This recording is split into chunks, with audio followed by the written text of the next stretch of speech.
Hey, what's up? Brother Bastone here. So today's tutorial is going to be about line art, which is a subject that I'm particularly interested in and I spend a lot of time thinking about, but I will be going over a couple concepts that helped me add some depth to my lines, to my line art.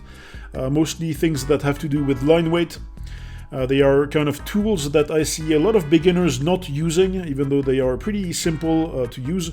So yeah, I'm sure to a lot of people these will be like obvious things, but like I said with the other tutorials, I'm trying to focus on the like those steps of learning where you tend to get stuck, like when you're learning how to draw. And these are the things that got me unstuck in terms of line art when I put them in practice. So yeah, I hope that someone else will get some use out of them as well. Okay, so the general idea, the point of this video is going to be to show you and to explain to you what are the important things to keep in mind when you're trying to add some volume and some line weight variation to your line art. So for example, this character that I drew here, I specifically tried to keep the line weight the same or almost the same everywhere. So it's very kind of like boring type of line weight, very super simple, super minimalistic line weight variation. And the goal is to go from something like this to something that has more volume like this, where you can see there are thick lines, there are thin lines, and there's a bunch of other subtle variations in the lines that we will explain in just a moment. So the first concept that I want to talk about is the idea of tapered lines, or tapered edges as I like to call them. So what is a tapered line? It's basically just a line that goes from thick on one end to thin on the other end. So it's not like a continuous line weight from one end to the other. There's some change in the line weight. It goes from thick to thin. And the reason why I like to call them tapered edges instead of tapered lines is because it gives you a more three-dimensional approach to line art. Because it is difficult to express a thing like edges. Like edges, they're a three-dimensional thing. Like you can have an outer edge of an object, like a silhouette, like an outline of an object. Like that's the outer edge of an object. That doesn't make it three-dimensional. It's all the inner lines, the lines that cut into that silhouette that make the object seem three-dimensional. But all of these lines, the inner lines, are edges of shapes as well, of three-dimensional shapes. So that's why I prefer to call them tapered edges. And thinking of all your lines as edges of three-dimensional objects, I think helps a lot to position those objects in 3D, like in depth, in space. So let's take the example of this sort of tube shape here. If we don't taper any of those lines, if we don't add any tapered edges anywhere, if we just have this boring sort of line weight here with no variation, it looks like a basic profile view of a tube. So what if I want to show that this part of the tube is closer to us, like closer to the viewer, than this part of the tube? Like how do I show with line art that if I want to bring this part of the tube forward in 3D space and push this part of the tube back in 3D space? Well, at that point we are going to need to use tapered edges. So we're going to have to look at this inner edge, like this inner line of the tube, and this edge at some point will have to cross in front of this back part. Maybe something like this. So just with this tiny little line, we're bringing this part of the tube sort of forward in 3D space, and we're putting it in front of this other part. Like we're extending the three-dimensional edge of that tube shape and pulling that edge in front of that other part of the tube. And we could do the exact same thing on the other side. So if we want to put this part of the tube in front of this other one, we take this edge, this line right here, and we sort of put it in front of the other three-dimensional edge, and we extend it, we taper it, and now this part of the tube comes in front of this one. But with lines, with line art, like when you're just working with lines, you always have to stylize these things. Like realistically, if you look at a tube and you rotate it around, there's not going to be suddenly a hard edge like this that comes in front of another edge of the tube. It's going to be like a continuous thing. And if we try to put a sort of 3D mesh, if we imagine like a three-dimensional mesh type of thing on this tube, you can see that once we get to this edge here, it starts to get a little bit weird, like what is actually happening there. It is a way to stylize depth and to stylize a three-dimensional object just with lines, and sometimes that sort of stylization can be taken to extremes. So for example, let's use this second shape here, and let's imagine that we have that this is basically a donut, that we're looking at this donut sitting on a table, like a three-dimensional plane that looks roughly like this, like we're looking at it not completely from a profile view but kind of from the side. How would you draw a donut hole in the middle of this donut using line art without tapered edges, without tapered lines? Well, it's not really possible. Like if you try to draw a donut hole like this with a closed line and no line weight variation, no tapered edges, well, it doesn't look like a donut. It looks like there's a hard edge on this side here, because when we see a line like this that is not tapered, we imagine that type of hard angle, like that angular edge. So instead, the way that you can stylize a donut hole is again with tapered lines, tapered edges. So just by doing something like this, maybe by tapering these lines, like you get more of an impression of a hole in the middle than with the closed circle. Like again, if we try to imagine a three-dimensional mesh on top of this donut, there would be no line here because there's no edge here. We're just looking at the smooth curve, the curvature of the donut on the inside. Whereas on this side, where the line is thicker, you do get an edge. You get a thicker line, a thicker edge, and then when that edge sort of disappears, it kind of tapers out like that. That's where the curvature sort of becomes more visible. And it is the exact same thing if you're trying to draw, for example, the hole in like a coffee mug, like a coffee cup or something, like this one here. So let's say that we try to imagine the hole in this mug. Would you draw it like this? Like would you just take this edge of the cup and keep drawing it like this? Okay, that could be one way to do it, but it makes it seem like the mug has no thickness at all. It doesn't have any three-dimensional volume. Like the sides of the mug are pretty much completely flat. You could do it like this, where you try to represent a little bit of the thickness of the mug on the other side, and then you draw, like you keep drawing your edge like this, and you close your edge, like you don't taper your lines in any way. That kind of works, but at that point I'm thinking, why is there an edge here? Like what is this line representing exactly?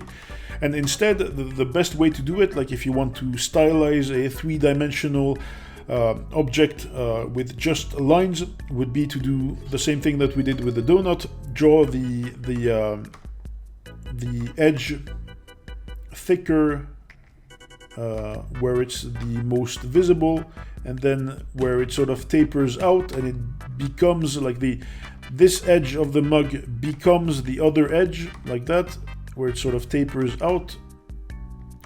We make the lines go thinner, and you can immediately see that we get a more three-dimensional sort of look to the cup, instead of just having that boring line art, that 2D line art with no line weight variation. And we can have the exact same thought process about the handle of the cup, for example.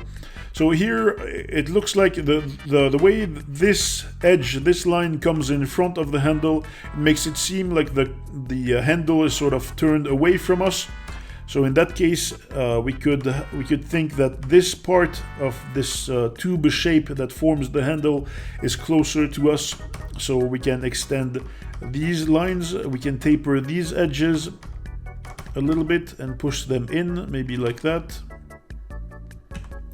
to bring out a little bit more of the three-dimensional nature of of the cup. So you can see again that these very small details, these tiny little tapered edges, are part of what helps you sort of create that illusion of 3D with only lines. Let's take a last example here. So I have drawn like a shoulder here, and you can see already just with these couple lines that I used to draw this sort of shoulder, and then this would be like the neck here. You can see that I've tapered the shoulder muscle sort of in where the collarbone, where there's like a transition to the collarbone, and I've tapered the neck, the line of the neck in front of the trap muscle, again to place all of these things in 3D space. So it tells me that it tells me that the neck muscles are in front of the trap muscle, and it tells me that this sort of shoulder line transitions into the collarbone. But okay, so let's say that we need to draw a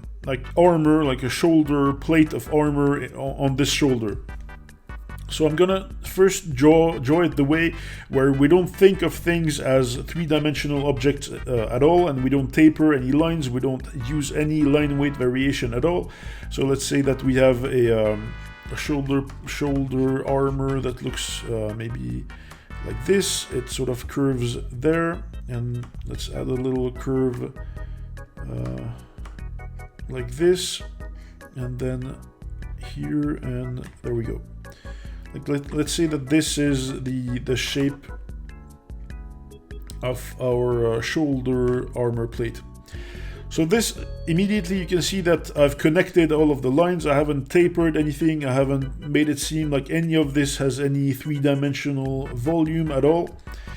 And that's fine. I mean, you can do it like this, but you can improve on this and make it seem much more three-dimensional very easily.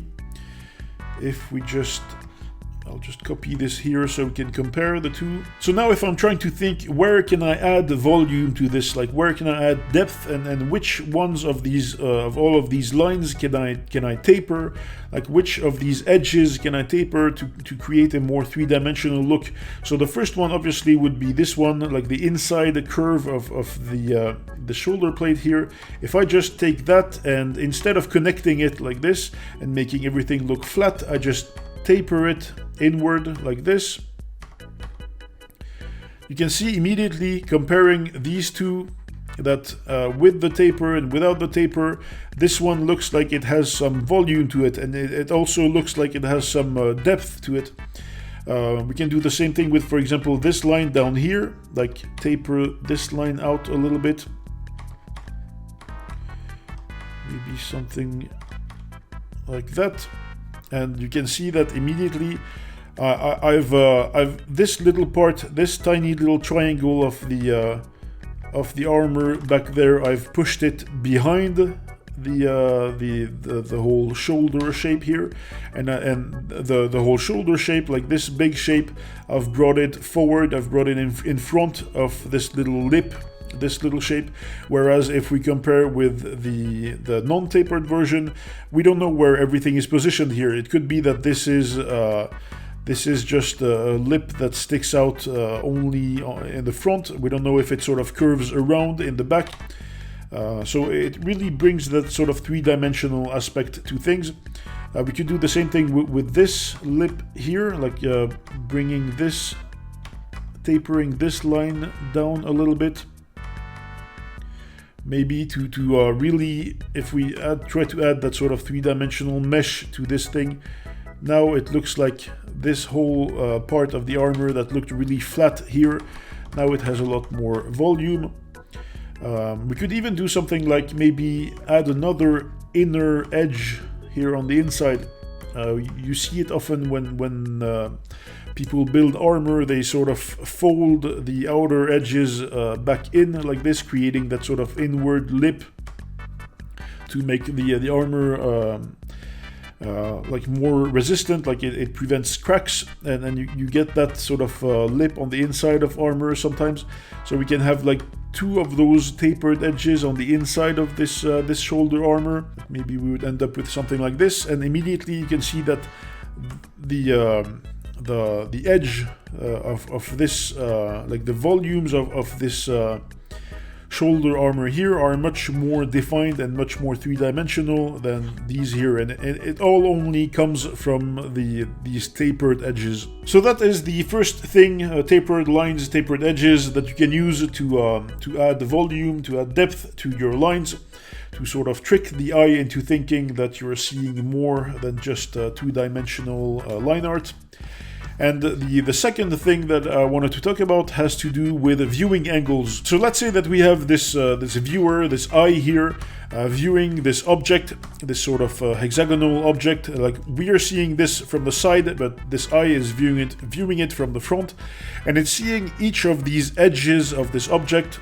And notice that we're always talking about edges. Like, when you're thinking about lines, you kind of have to think about edges, but it is viewing each of these four edges at a different angle. So if we now imagine that we are this eye, like our perspective, our view is the perspective, the view of this eye here, and we are seeing these edges. I'm going to number them like 1, 2, 3, and 4.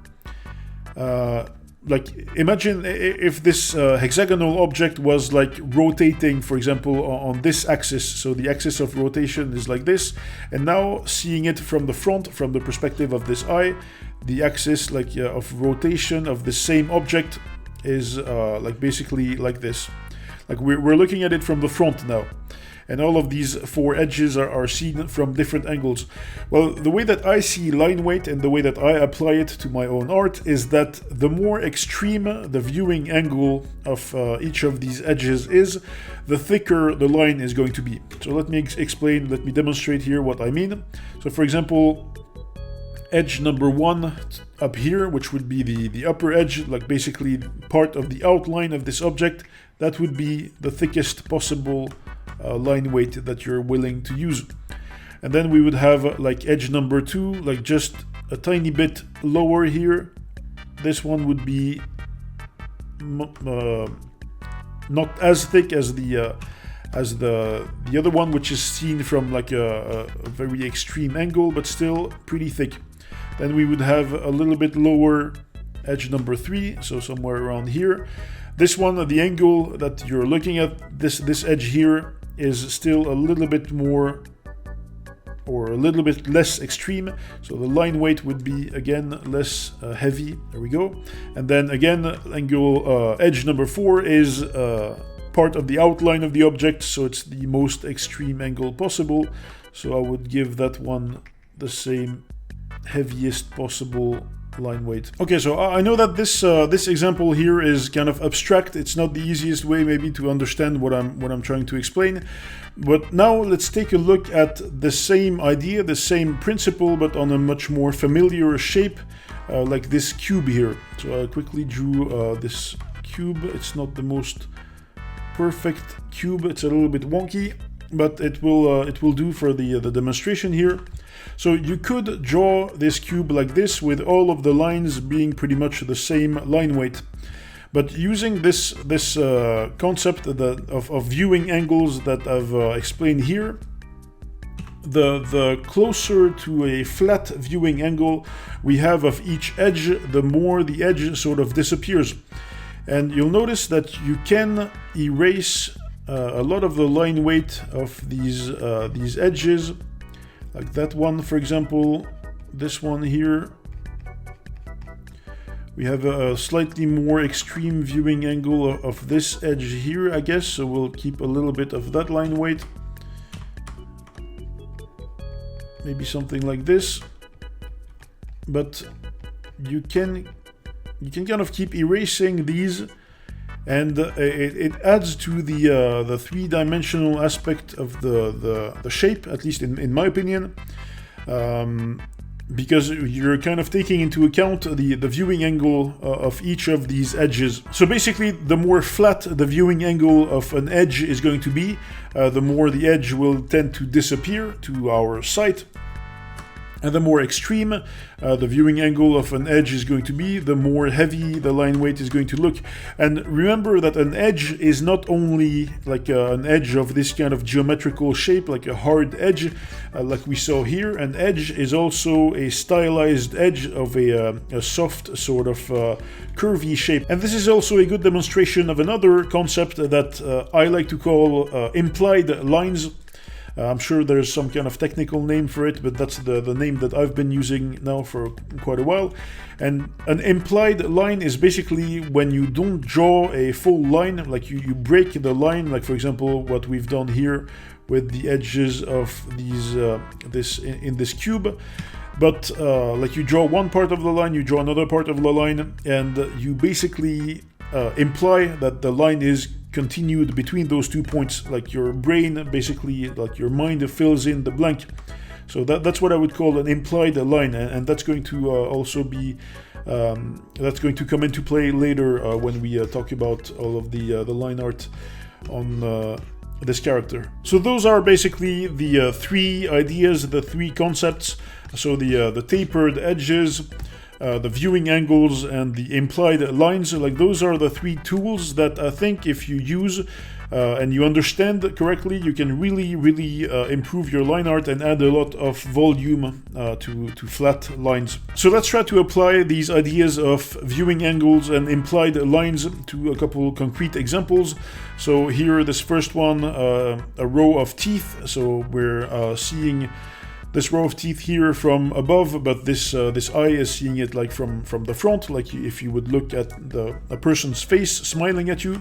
So now here in this angle, we're positioning ourselves in the place of that eye, and just like here, these angles, these edges are seen from different angles. Each little crease and each little edge of each tooth is going to be seen from a different angle, which means that the line weight applied to each of these edges is going to be different. So what that means is that in the more extreme viewing angles, in the more extreme end of the curve here, we would have much thicker lines defining each edge of each tooth. So I'm really keep putting pressure on my my stylus here to create thicker lines on the edges here, and we might as well fill in those parts in solid black. And as we come to these edges in the front, the viewing angle is much more flat, so the line weight is going to get much less heavy, to the point where with these teeth in the very front of the row of teeth, the viewing angle is so flat that we can apply that sort of implied line idea where we don't actually connect. Like these teeth here, we could still even sort of add a add a line in the middle where they sort of connect there, maybe something like that. But here where the viewing angle is more flat, the line weight gets really thin. Maybe we can just add tiny little indications for the spaces between the teeth. But even this line here, we can just taper it out as we come to the center of the row of teeth, and here in the middle it pretty much completely disappears. But we know that it's not actually disappearing, we know that it's there, and when you see a mouth like this, it does read as the like, obviously when you see these two teeth, for example, your mind is not thinking, okay, they have fused together here at the center. It just, your mind tells you that there's an implied line there, and even if you're not seeing it, there is a separation between the teeth there, but because of the viewing angle, we are actually not drawing it. We're just making the line weight so light that it just disappears. Another example here, which is pretty much exactly the same example, but it's just to show that this can be used in many different concrete situations. Let's imagine that we're looking at a wall that sort of curves away from us like this. So from looking at it from above, we see the curve of the wall.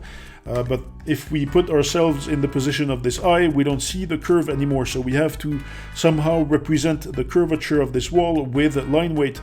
So these angles between each brick, the more extreme the angle, the viewing angle is, the more heavy the line weight is going to be. So each row would be separated by a line. So here on this side of the wall, which is like this side here, where the viewing angle is most extreme, we would have a more heavy line weight for that line of separation, that row, and then progressively it gets lighter and lighter. We can cut some parts out of that line to use our concept of implied line. We'll do the same thing for these other rows here. There we go. So we've added some sort of darkness on this side.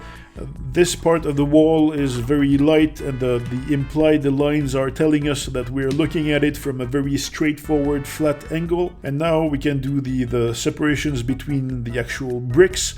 So on this side here, where the viewing angle is very flat and straightforward, the separations would be kind of very segmented implied lines. But as we start getting here closer to the edge, those lines would get darker and darker. So there you go. You can see just from looking at this wall that this whole part of the wall is kind of darker. So even if we don't, from this flat angle, even if we don't see the curvature of the wall, we can see just from the line weight variation that these are seen from a more extreme angle. Like all of these edges are kind of seen from a more extreme angle. Okay, so the last idea that I wanted to touch on really quickly, and I'll probably talk about this a lot more in future videos about like coloring and stuff like that, because it doesn't exactly have to do with line weight, but it still does. It's the idea of shadows, so cast shadows, and what I tend to consider like ambient occlusion.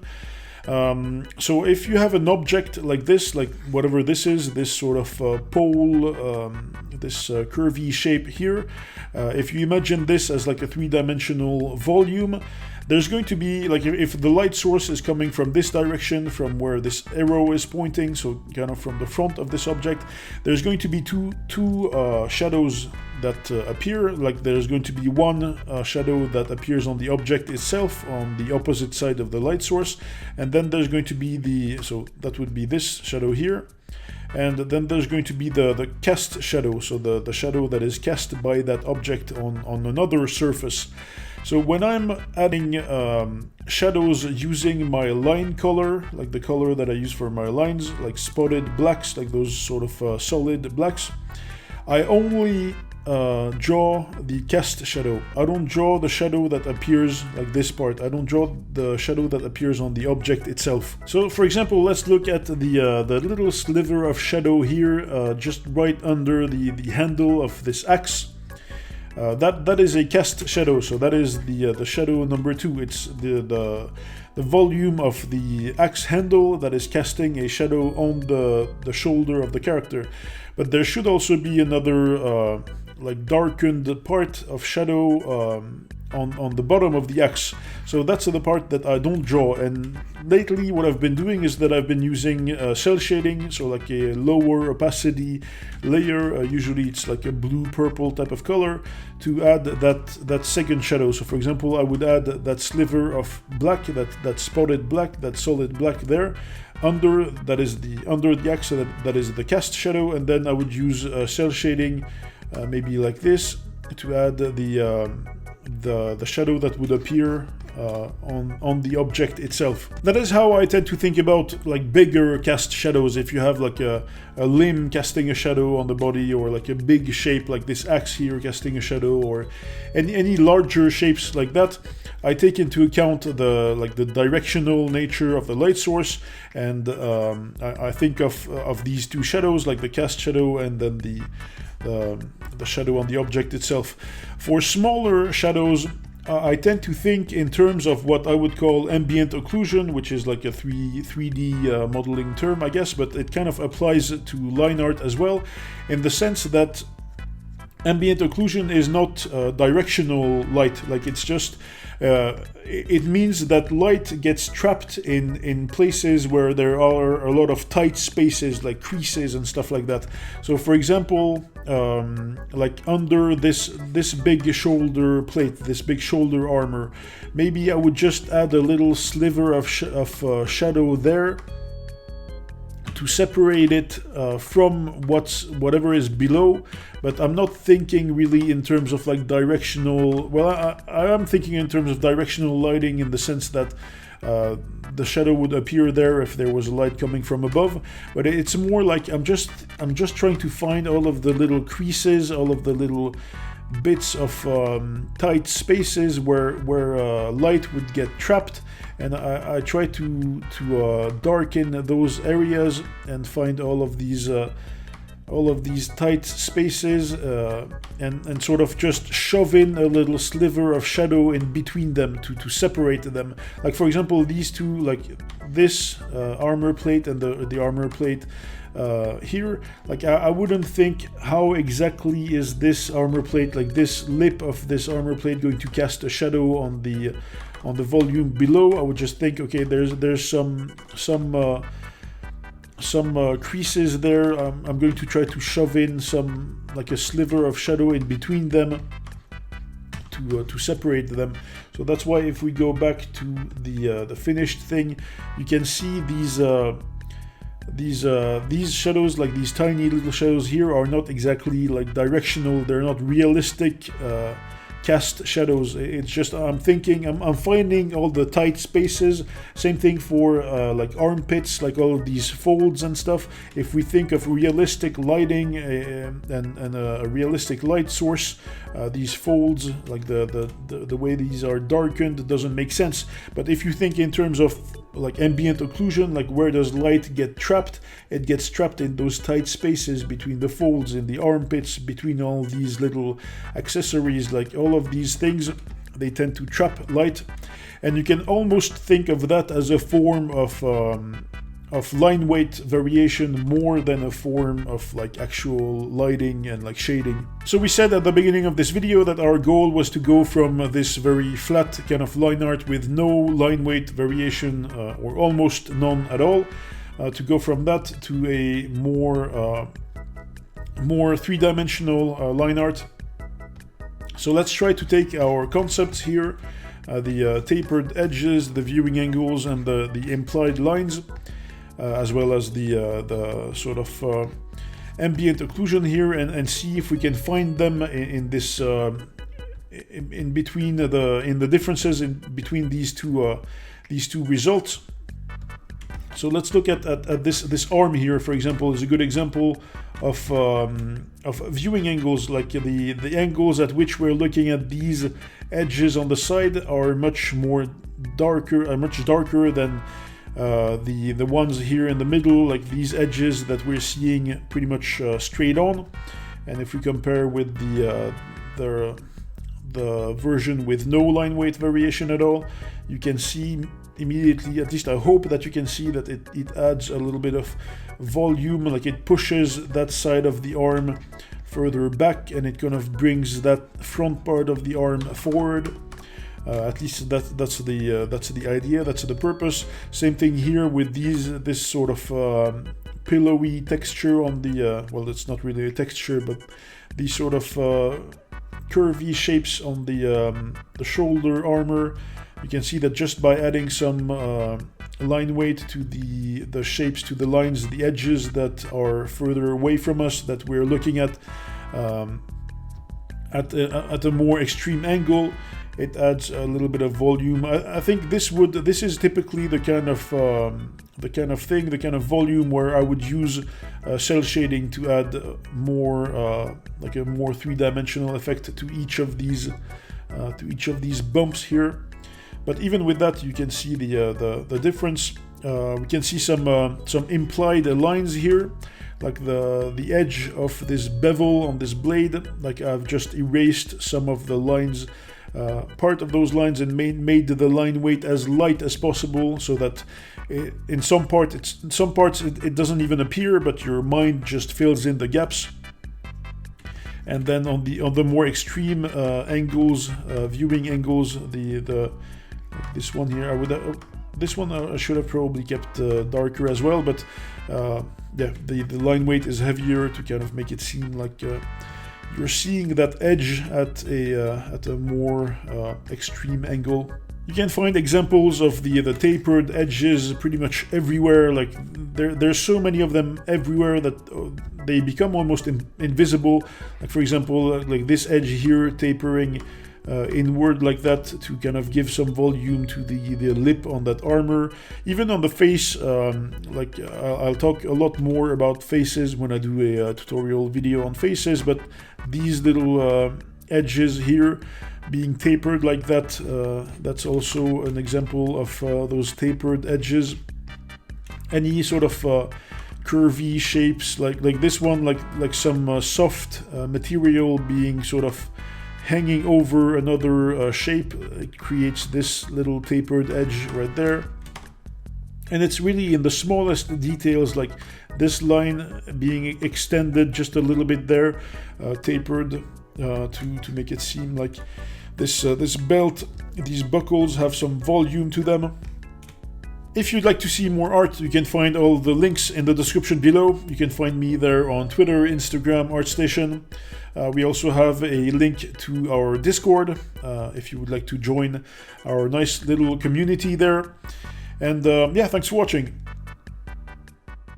If you would like to support this channel and help me make more videos, check out this Patreon link on screen right now or in the description below, where you can get all of my PSD files as well as real-time versions of all my videos.